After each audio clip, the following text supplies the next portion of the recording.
The idea behind the strategic bombing campaign is that air power could be decisive. Air power could go far behind the front line and strike the enemy in their homeland and be decisive. And in the end, the strategic bombing campaign conducted by the U.S. Army Air Forces did just that. The heavy bombing campaign in Europe was incredibly important to the Allied effort in World War II, and it was uniquely American. Only America had the right kind of platform and the right kind of systems and the right kind of strategy to conduct the daylight bombing campaign in Europe in World War II. And the goal of this campaign was to essentially destroy Germany's ability to produce war material and continue fighting. Now, it wasn't a linear campaign. In fact, there were all kinds of problems. We were actually essentially defeated about halfway through the campaign. But in the end, this campaign absolutely wrecked Germany's ability to move and produce war material.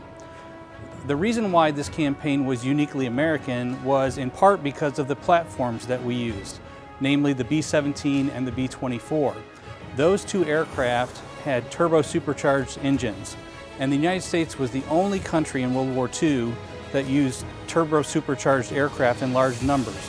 So we also had, with these B-17s and B-24s, tremendous ability to carry load and the range it took to fly from bases in England and Italy to strike targets deep in Europe. Also, these aircraft had tremendous firepower in their defensive armament. About 10 to 12 50 caliber machine guns typically.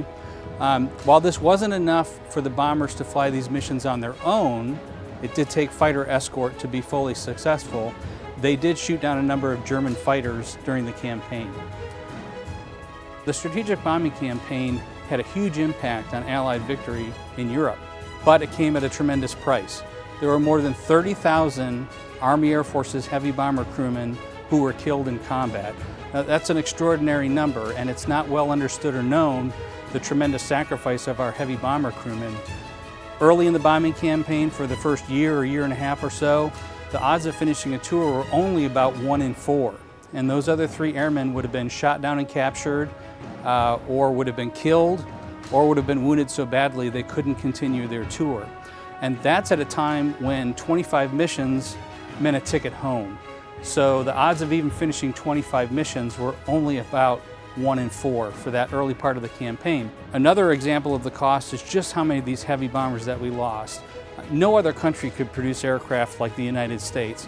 When you look at the B-17 and the B-24, there were nearly 13,000 B-17s built and more than 18,000 B-24s built. So more than 30,000 heavy bombers were built. And of those 30,000 or so aircraft, more than 8,000 were lost in combat in the fight against Germany and Europe. Stunning numbers. And these young men, typically they're in their early 20s, average age is about 22, 23. These young men knew the odds that they were facing. They weren't blind. They could see what was happening. And yet, mission after mission after mission, these young men got inside of these aircraft, and even knowing that they're probably not going to survive their tour or they're going to end up in a German POW camp, they did their duty, and as a result, the war was certainly shortened by the effort of those crewmen against Germany.